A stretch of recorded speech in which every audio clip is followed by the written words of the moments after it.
The weeks have been ticking away, and after tonight, every team only has one game until the playoffs. Now is the absolute necessary time for teams to grind out a strong finish if the postseason's in their future.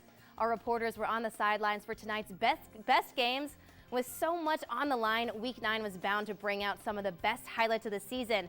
The action is all coming up next on Gridiron Glory.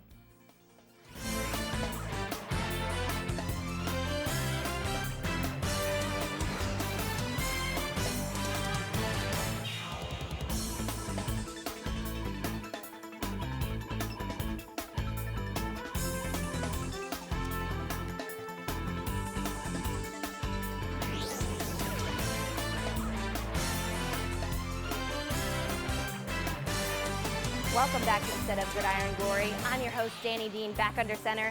Tonight, it's all about staying alive in the playoff hunt, closing out the regular season with a bang. We'll see who held strong and who fell down the conference ladder. Let's start it all off in the Hawking.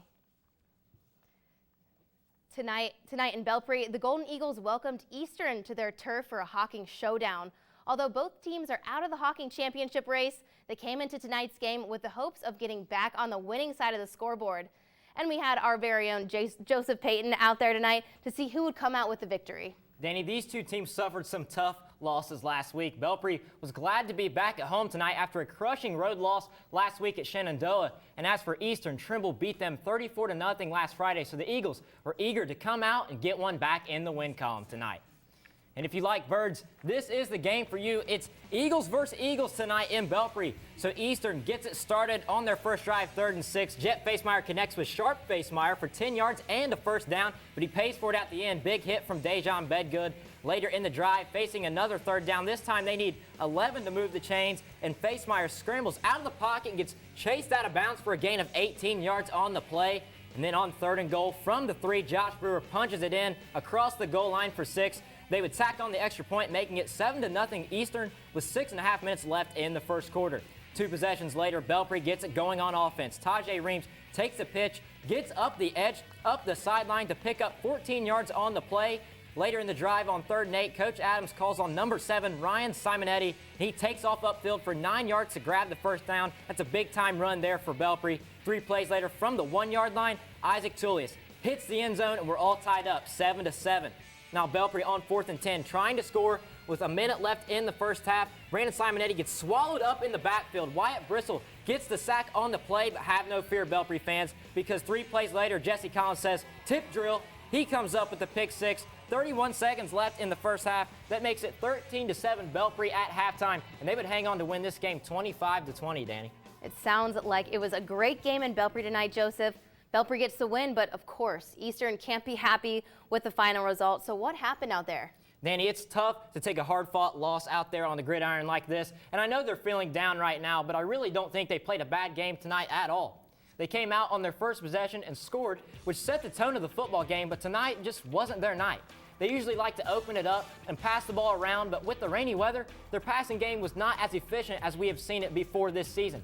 Everything was wet out there. The footballs, the towels, the players. It's hard to throw it in weather like we had tonight. But they still managed to take the lead at one point in the second half. The Belpre, they just executed down the stretch. Now let's talk about Belpre. These guys must have been excited to play tonight. Oh, they had to be excited to play. It was senior night. Nobody wants to lose on senior night. We saw senior Dejon Bedgood making some big first down catches tonight. And I think some of the underclassmen wanted to send their seniors out with a win in their final game at home. Tajay Reams had a fantastic game on the ground, using his speed to get upfield. And I can't forget Brandon Simonetti. With 15 seconds left in the game, he scored the game-winning touchdown for Belpre. A huge play from the freshman quarterback. But it was a total team effort out there for the Belpre Golden Eagles in tonight's victory. So, Joseph, what's next for these two teams heading into the final week of the regular season? Well, Eastern has a big rivalry game with the Southern Tornadoes next week, and it's always fun when the Purple and Gold come to town to play the Eagles, so that'll be a great game. And Belpre, they travel to Waterford to take on the Wildcats, who are the top team in the conference. So I don't think either of these teams will have any trouble getting excited for their regular season finales next weekend. And you know that both teams, they want to end their season on a positive note. Definitely. Well, thanks for bringing us all your Hawking expertise. Thanks, Joseph. And besides going on our website and following us on Twitter, another way to be at the top of your game is subscribing to the Gridiron Glory newsletter. You'll know games we're covering, our next game of the week, a breakdown of conference standings, and it features the top highlight from one of Friday's games. Every Monday, all that info will be sent straight to your inbox, so you'll be prepped and ready for the regular season finale. To subscribe, just shoot us an email to gridiron@woub.org. Sure, football is all about teamwork and love for the game, but sometimes it's on the outside that counts. Gridiron Glory reporter Steven Hernandez went to New Lexington to check out their brand new renovated facilities. Not only are the changes a luxury, they were also a necessity for the aging Rockwell Stadium. And what a sight it was, Danny. I may have gone on a cloudy day, but the stadium was still beautiful. The coaches, players, and the whole community are excited about this year's changes. The New Lexington Panthers have welcomed this football season with style with brand new facility renovations for Rockwell Stadium, and both coaches and players are excited over the improvements. It's exciting. I mean, it's something that our community can really be proud of. Our kids and staff's excited about it. It's crazy. Not very many high schoolers get a chance to play on a field like this, so it's pretty nice. After the $1 million renovation, the site now includes beautiful flower displays, comfortable seating, and ready-to-game day field, which means many players have already found their own game day favorites. Our student section has grown tremendously, mainly because, I don't know, they can actually sit down without falling through. The Jumbotron's really nice, but I think I like the bleachers just because we really needed them. We weren't allowed to host very many playoff games because they didn't meet the standards. They're just not really good bleachers. Of course, nothing will beat how the renovations impact the community, as the Panthers will be more than happy to bring New Lexington together every Friday night. I feel like there's more support now because there's more accessibility for people that are handicapped or elderly, so they really get behind it. More people, more cheering, and it's beautiful. It just gives you an excited feeling. You're ready to play. We thank the good Lord every day for what we have here, and we're not taking it for granted, but we're really excited about it.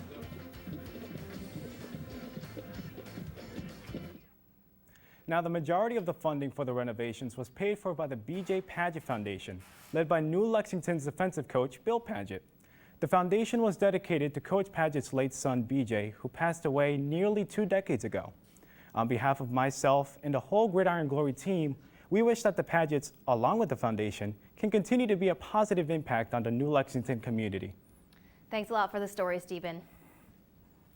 And for more info from the games we covered in Week 9, go online to woub.org/gridiron.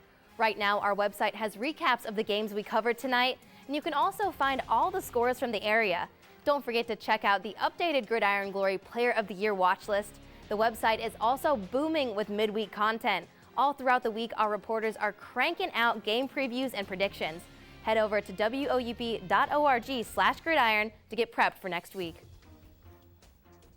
Week 9 is by far the most intense time for teams in the TVC Ohio, especially Athens and River Valley. These two are both possible contenders for a playoff run, but after tonight, one team would lose its chance at some postseason action. And our Ohio reporter Josh Gregory was out in Bulldog country to take it all in. So Josh, just how much was riding on this game? Well, Danny, River Valley's entire season practically on the line tonight, and with a win, they could be in the running for that first or second spot in the TVC Ohio. But Athens also had to win this one if they wanted any chance to stick with NY in the race for the crown. It was senior night in Athens, love all around, but that didn't stop River Valley from raining on their parade. After recovering their own kick, they heat up. Patrick Brown finds Trey Craycraft up the middle. He makes a man miss and takes it 35 yards, setting the Raiders up in Athens territory. They missed their first field goal attempt, but they keep at it on defense. Andy Costavo finding nothing but dirt on this 4-yard loss. They go 3 and out, and River Valley again takes control. Trey Craycraft takes matters into his own hands on this 49-yard rush, taking his team into good field position once again. However, they'd missed their second field goal attempt, ending the first quarter tied at nothing, neither team gaining any momentum until this. Sano pitches it to Trace Albin. He shows us his fancy footwork on the outside, managing to stay in bounds. He picks up 20 yards for the Bulldogs and sets up Athens' first touchdown on the night, courtesy of a 4-yard rush by Andy Costoval. Bulldogs up 7-0 with 8 minutes left in the half, but hold the phone. Less than 20 seconds after their first touchdown, Brown can't hold on to the ball, and Gage Penrod scoops it up and says, "Adios, muchacho," as he takes it 25 yards to the house. Athens up 13-0, though on the ensuing kick, the Raiders return it deep into the red zone, and Jacob Mabe seals the deal on this 4-yard touchdown rush. His helmet's gone, but he doesn't care. River Valley still trailing 13-6 at half. Both teams would pick up the slack on offense, but Athens would take this one 25-15 tonight, Danny. So Athens wins again tonight, this time solidifying its run at the conference title. But Josh, this game got off to a slow start. It was 0-0 at the end of the first quarter. What happened? Danny, neither team wanted the other to gain the upper hand, and so it was a defensive game. River Valley would get into the red zone, but then Athens' defense would buckle down, and vice versa. Both defenses really gave it their all early in this game, making it hard to tell who would gain the upper hand first. The offensive mistakes in this game weren't due to sloppy plays, but great defensive reads. Gage Penrod was the leading force for the Bulldog defense tonight. Another reason each team was slow to start was because of sloppy kicks, especially for River Valley, who had the chance to get off to an early 6-0 lead, but botched both of their field goal attempts. This game would have practically been tied at halftime had these kicks gone through. Special teams could have made an early difference tonight, but when did Athens really take off? Well, the Bulldog defense didn't really make any noise until the end of the first half. However, River Valley's offense was right on their tail, so they didn't really take off until the second half. Sano, who was unusually quiet in the first half, lit it up in the second half, finishing with 127 passing yards, 138 rushing yards, and a touchdown. He actually sealed the deal tonight with a 47-yard touchdown pass to Trace Albin. Shout out to Sano, still a big contender for Gridiron Glory Player of the Year. What kind of implications does this game have for the TVC Ohio? A lot, Danny. This was the most important week for the teams in the TVC Ohio. If River Valley had won tonight, they would have been tied with Athens in the conference standings. Since Athens won tonight, they remain undefeated in conference play, along with NY, who beat Vinton County 41-0. Those two remain at the top until next week when they face off.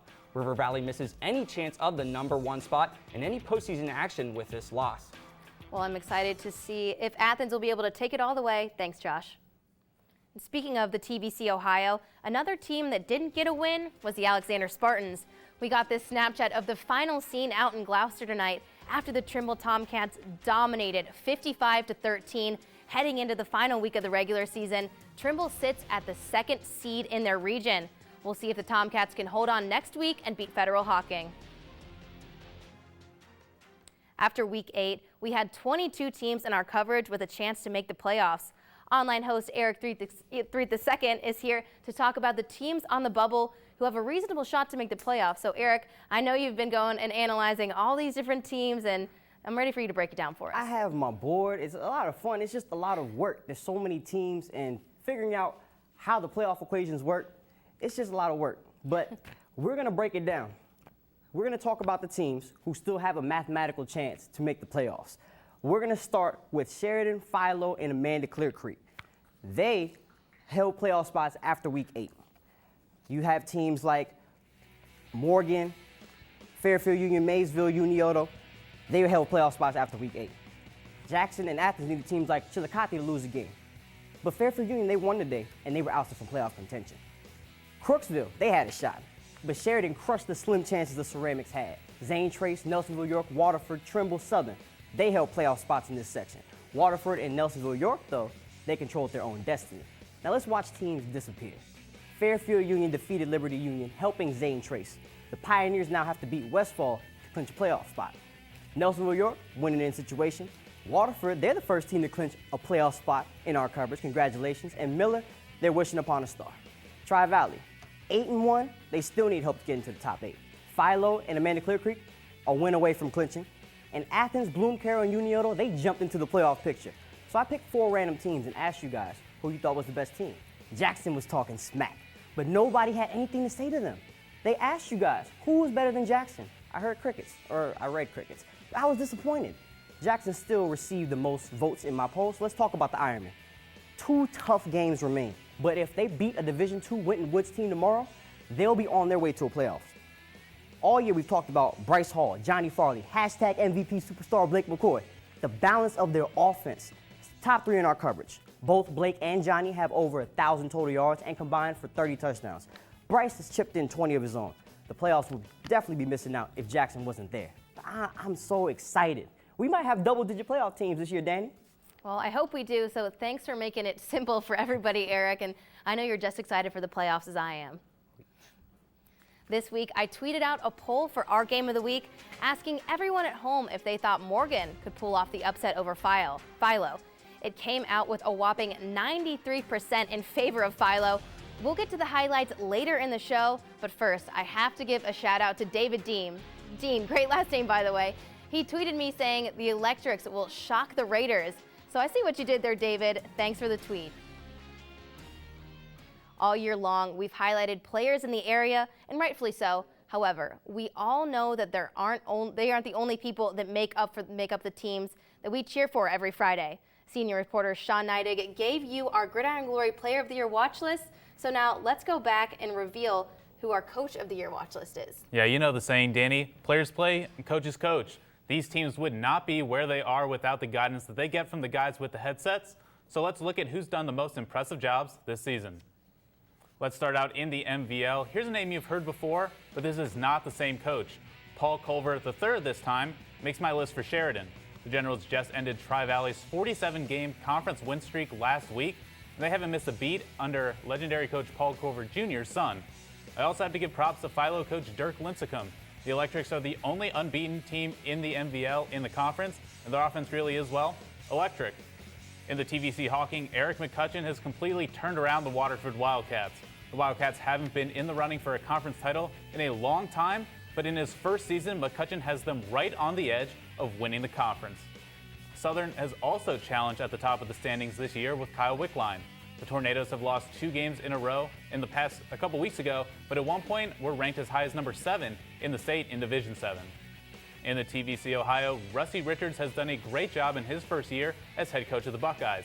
Nelsonville York was dead last in the conference last year, but this year the team is challenging for the title. And right up the road in the Plains, Ryan Adams became the winningest coach in Athens history last week, and the Bulldogs are putting together another strong season. And finally, in the SEOAL and Columbus area, this might have been the hardest area to pick 2 candidates. Let's start with the obvious one, Andy Hall. In our meetings before the show, someone said that Hall is the Urban Meyer of the area, and I can't argue with that. Jackson is a dynasty program, and they have another strong team this year. Both Wade Bartholomew and Bloom Carroll and Scott Hinton from Amanda Clear Creek have had great cases. I'm going to give the edge to Hinton. We'll see how the playoff picture shapes up for the Aces and the Bulldogs, but as always, none of these coaches are locks to be Coaches of the Year finalists, so you'll have to stay tuned for our final list. Well, I'm looking forward to it. Thanks a lot, Sean. Just like Sean said, a lot of incredible coaches in the area. In just a few weeks, we'll reveal our permanent Coach of the Year and Player of the Year candidates. But before we show you who we finalized, let us know who you think deserves the recognition. Tweet at my personal account, at @gghost_Danny, and the Gridiron account with the coaches and players who should be up for the title. With a 5-0 record against conference opponents, Zane Trace is the undisputed leader in the SVC. Tonight, they came out with momentum from last week's win. Blake Baker went out to Kinnikick to see them in action. Yeah, last week, Zane Trace stuffed Piketon's 2-point conversion try as time expired to claim sole possession of the top spot in the Scioto Valley Conference. Tonight, the Pioneers hosted Huntington in hopes of keeping a perfect league record alive and maintaining their spot in the final playoff push. And it was senior night in Zane Trace, so you know these boys are fired up and ready to play. But it was Huntington that had the ball first, and they would strike first. Elijah McCluskey finds Jesse Lewis over the middle, and Lewis runs 56 yards to pay dirt for the first score of the game, and just like that, Huntington is up 7-0. But Austin Harris had something to say about that. The quarterback keeps it, bursts through the line, and books it for a 35-yard gain well into Huntsman territory, and sets up his man, Will Palmer, for this 4-yard shuffle into the end zone, and we have a tie game on our hands. Pioneers force a 3-and-out, so they'll get the ball back, and it's Harris again, this time through the air. And Darby Pillow is on the receiving end of a 50-yard pass, once again into Huntington territory, and it's Etheridge Games who punches it in from 8 yards out to cap off this drive with a little help from his lineman. Finally, with some push, crosses that chalk, and it's 14-7, and we take that score in halftime. Not a whole lot going on in that first half besides this action, so we fast forward to the second half. And the Zane Trace picks up the ensuing kickoff, and it's Drew Rittenhouse. He shoots a gap, and he could, go. You know how that one ends. Drew Rittenhouse to the house. Takes it and is 20-7 after a missed extra point. One of 5 guys to get multiple touches in this one. You'll be hearing from him later. 20-7, and just as Huntington looks like they can get some momentum, they fumble a punt and give great field position for Austin Harris to scurry that one in from 12 yards out. 26-7 after that score. They take that lead into the second half, going to win 34-23. So it sounded like Zane Trace dominated the majority of the game. What went wrong for the Huntsmen? Well, early on, the Huntington was on the wrong side of the field position battle, and that was crucial for the Pioneers to turn the tides in their favor. In the first half, Huntington's starting field position was its own 19-yard line, not an ideal starting place against this tough Pioneer defense. After the 91-yard scoring drive to start the game, the Huntsmen went 3 and out 3 different times. Huntington needs its run game to have success in order for the offense to have success. When Zane Trace shut down that run game early, the Huntsmen had nothing to fall back on and really struggled to move the ball.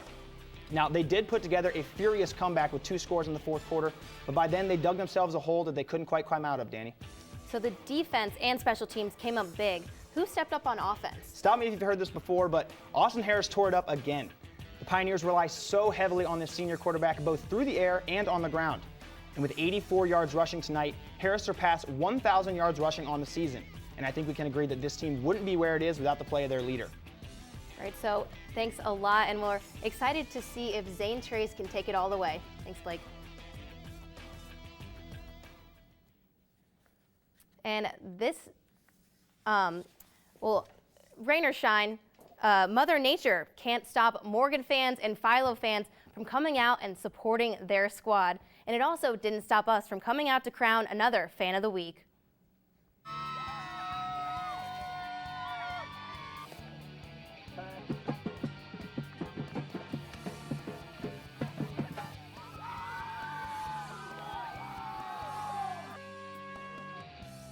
What's your name? My name's Owen Morrow. Owen Morrow. Are you a student section leader here? Yes, I am. Okay, so 1, 2, 3, go Morgan!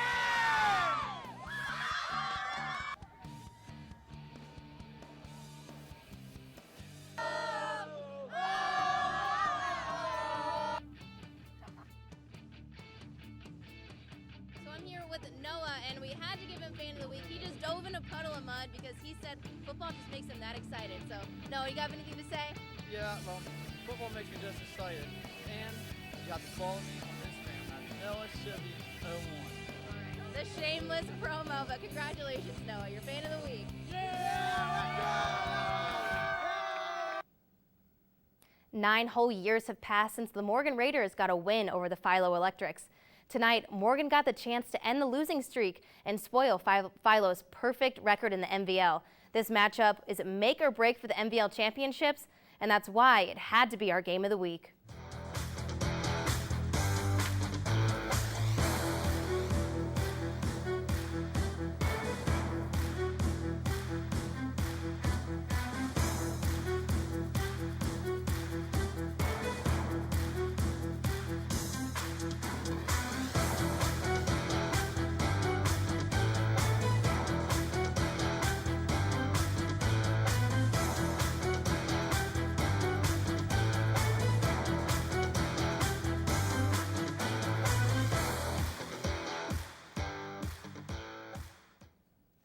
So let's take it out to our MVL reporter, Megan Stamper, who's live at Raider Stadium. Yeah, like you said, Danny, the Raiders haven't been able to get a win over the Electrics since the 2007 season. They were trying to play spoiler tonight at home against Philo, but it was going to be tough against that Electric defense. The Electrics needed to get a win tonight to make it easier to win that MVL crown next week, and that is exactly what they got. And it was a rainy night out in McConnellsville. You can see that rain falling by the lights, and it caused for bad field conditions. So Morgan gets the ball to start the game, but Dakota Perry from Philo sacks him, and Morgan got nothing on that drive, but Philo got something on their first drive. Dylan Tweedy here takes it in the end zone from 7 yards out. Philo goes up 6-0. So Morgan gets the ball back, and Dakota Perry again with the sack. He wasn't letting Dakota Leopold go anywhere.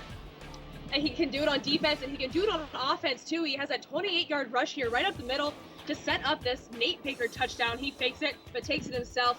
So 14-0 now Philo after that 2-point conversion was good.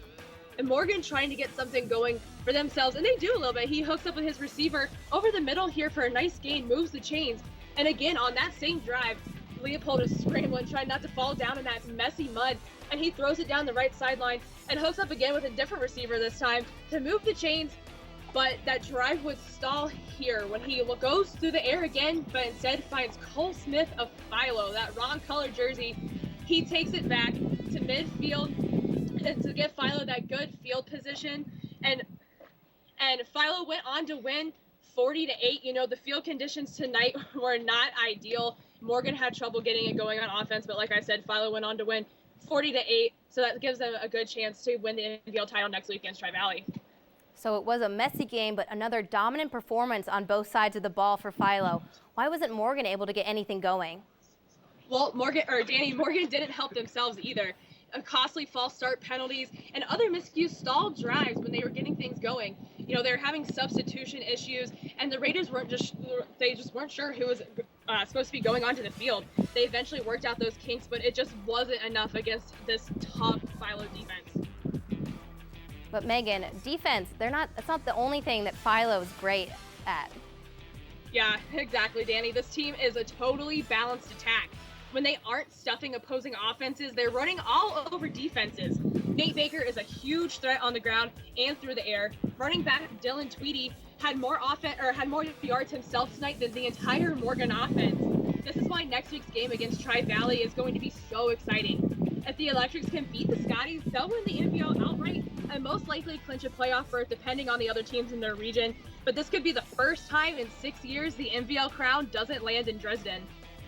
Well, and I'm I excited. also want to send our best wishes from the Gridiron Glory staff tonight to Dakota Leopold. He suffered what seemed to be an upper body injury at the end of the game tonight. So best wishes from us at the Gridiron staff to him. All right, well, I'm excited for that game next week. Thanks a lot, Megan. And let's bring out our top plays, the best of week 9. We need to see these highlights one more time before we let you go. Let's roll them out. Coming in at number 3, we're out in Zane Trace, Austin Harris. He gets the snap and then drops back, and he'll hit his man Drew Rittenhouse for a 39-yard beautiful bomb, and they were just getting everything going tonight for Zane Trace.